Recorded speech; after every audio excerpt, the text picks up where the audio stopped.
parfois je me demande si nos joueurs ne le font pas exprès. Est-ce qu'on joue avec la peur? Est-ce qu'on le fait exprès? Ou est-ce que c'est involontaire? Je ne sais pas. Honnêtement, je ne sais pas. Je ne sais pas comment c'est géré, je ne sais pas. Honnêtement, je ne sais pas. J'aimerais parfois être une souris pour voir comment c'est chez les joueurs, pour voir comment ils sont, comment ils se comportent dans le vestiaire et en dehors des vestiaires, ou que ce soit en dehors du terrain, ce que je veux dire. Je veux voir comment c'est.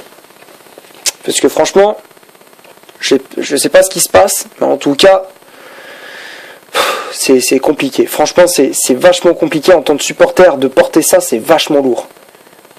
Vous savez même pas à quel point c'est vachement lourd pour nous, supporters mancuniens, de porter ça. Ce genre de prestation. Encore une fois, on se fait humilier. Surtout quand c'est le voisin de City qui vient à la maison et où on se fait taper. On se fait humilier.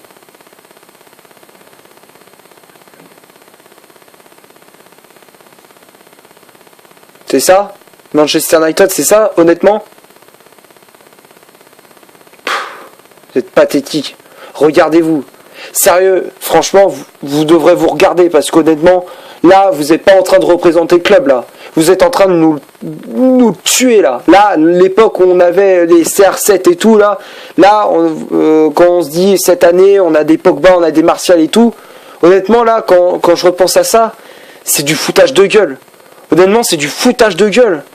Vous nous traînez dans la boue, que ça soit supporters, dirigeants, ou même que ça soit... J'ai même pas de mots, franchement, quand je repense aux prestations mais minables qu'on a fait contre City, mais on a été minables. C'était pire que le match contre Everton. 6 buts en 2 matchs, on s'est encaissé. 4 contre Everton et 2 contre City. 0 but marqué. C'est normal, ça?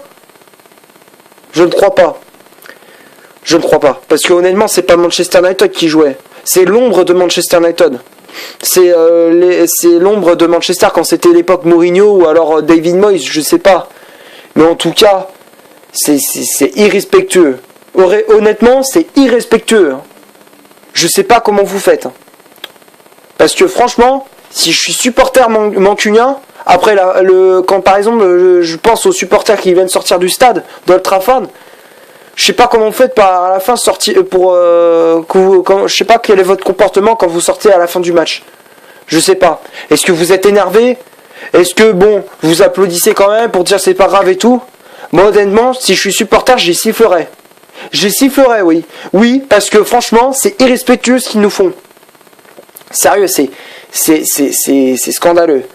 Voilà. Yo, salut tout le monde, c'est Gata Volgar, j'espère que vous allez bien. Moi pour ma part, comme vous pouvez le voir, j'ai le moral dans les chaussettes. J'espère quand même que vous avez passé une bonne journée. Donc aujourd'hui on se retrouve pour une nouvelle vidéo. Donc on se retrouve pour le débrief du match Manchester United, Manchester City, match qui comptait pour la 31e journée de Première Ligue. Je sais que mon introduction c'était pas la même que d'habitude. C'est parce que honnêtement, quand je vois ces bons à rien de joueurs sur le terrain, franchement ça me fout les nerfs. Franchement, quand je vois la prestation des joueurs que j'ai vue, la prestation, elle a été minable. Catastrophique, pathétique, tout ce que vous voulez, mais franchement, c'est honteux. C'est honteux. Parce qu'avec tout ce que vous nous avez fait cette saison, franchement, on est la risée de l'Europe et on est surtout la risée de l'Angleterre. On est la honte du football anglais. Alors que normalement, on est censé mener le football anglais vers le haut et pas vers le bas. Là, on est en train de plomber le football anglais. City, Tottenham et tout, ils sont au top, nous, enfin, eux, ils sont au top, mais nous, on est à la ramasse. Clairement, on est à la ramasse. Là, la saison, elle est terminée. La fin de saison, mais elle est catastrophique. Franchement, elle est pourlingue. C'est une purge. Sérieux, c'est pas possible. On peut pas se qualifier en Ligue des Champions avec un jeu comme ça. On propose que dalle. Déjà, rien que quand tu regardes la composition d'équipe, avant que je parle de la composition d'équipe, parce que sinon ça va m'énerver, je préfère débriefer ces 90 minutes. Donc pour décortiquer ces 45 premières, Ça tenait encore, on tenait plutôt bien la baraque, voilà. La plus grosse occasion, ça a été vers la 30e minute de jeu où Jesse Lingard a été lancé en profondeur, il a tenté, c'était sur une transversale de Paul Pogba. La reprise, la volée en première intention, elle passe à côté du cadre d'Ederson. Après, défensivement, heureusement que David De Gea était là en première période pour repousser les tentatives de Sterling, d'Aguero ou encore de Bernardo Silva, parce que franchement, on en serait pris un paquet de buts. Hein. Voilà. Voilà pour les 45 premières minutes. Après, en seconde période, on connaît la suite. Hein. Ça a été une boucherie. Franchement, il n'y a aucun joueur qui sort du lot. Honnêtement, là, en espace de, je sais pas, en une semaine, vous avez tout flingué. Vous avez l'occasion de vous qualifier pour la prochaine Ligue des Champions, d'être dans le top 4. En plus, on a eu de la chance parce que Chelsea, Arsenal, ils se sont fait taper à domicile, à part Chelsea qui a fait match nul face à Burnley, mais Arsenal, ils se sont fait taper face à Crystal Palace. On a l'occasion de revenir, mais non, comme d'habitude, c'est la même chanson. À chaque fois, c'est la même. C'est pas croyable. C'est pas normal. Normalement, quand t'es censé être une grande équipe, t'es censé enfoncer clou, en profiter. Mais là, on n'en profite pas. Voilà. L'année prochaine, on va jouer en Ligue Europa. On va affronter des équipes pim-pam-poum. Voilà. Des équipes de notre niveau. Qui ont le même jeu que nous. Voilà. C'est-à-dire nul. Tout est dit. Tout est dit. Voilà, pour le débrief des 90 minutes, tout est dit. J'ai rien à dire sur les buts de Silva et de Sané. J'ai rien à dire. C'est bien joué pour eux. Mais pour nous, on a été minables. Voilà. Voilà. Donc on va passer maintenant, comme je disais, à la composition d'équipe. Déjà, comme je disais, rien que la composition d'équipe. Quand tu joues un gros derby, comment ça se fait que tu joues avec un 5-3-2 ? T'es pas censé faire une formation pareille. Voilà, et quand tu sais ta charnière centrale, c'est Darmian, Smalling et Lindelof, c'est sûr ça va pas être c'est sûr c'est pas du béton, hein. Ah bah non, c'est sûr c'est pas du béton, tu sais très bien que ça a eu du carton. Voilà. C'est sûr. C'est sûr que quand tu as une défense de cette manière, avec des joueurs pareils, c'est sûr tu vas te qualifier pour la prochaine Ligue des Champions. Ça c'est sûr, on se l'est toujours dit.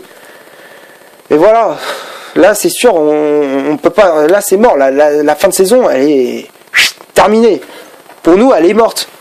Là c'est une saison à vite oublier. Là j'espère que la fin de saison va se terminer le plus vite, parce que franchement c'est une fin de saison mais elle est catastrophique. Cette saison elle était pourlingue.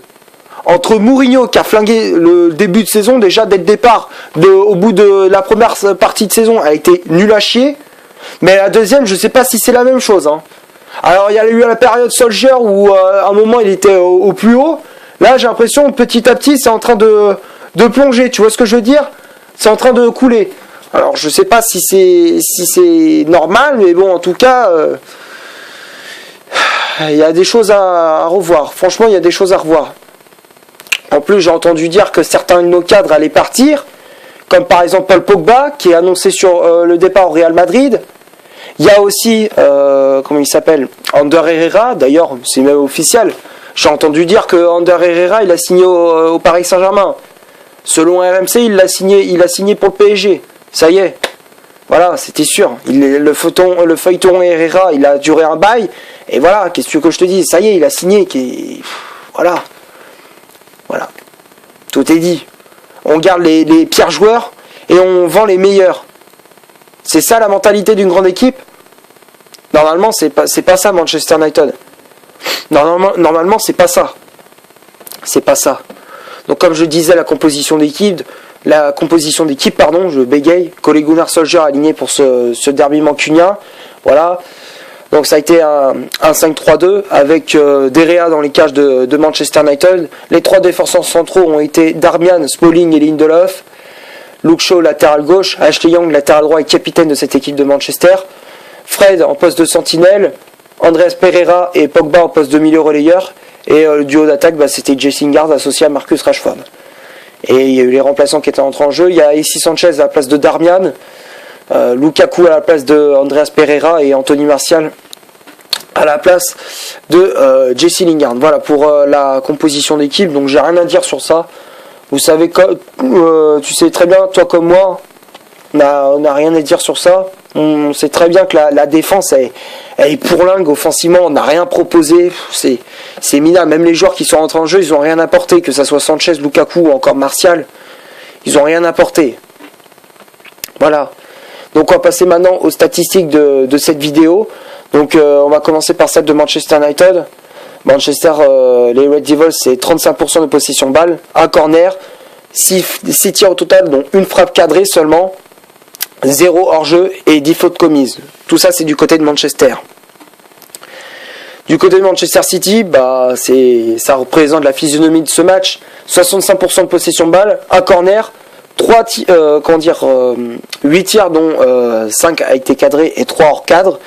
2 hors-jeu et 10 fautes commises également du côté de City. Donc j'ai rien à dire sur ça. Honnêtement, je sais que cette vidéo n'est pas comme d'habitude joyeuse et tout, mais là, qu'est-ce que je vous dis, la fin de saison elle est morte, voilà.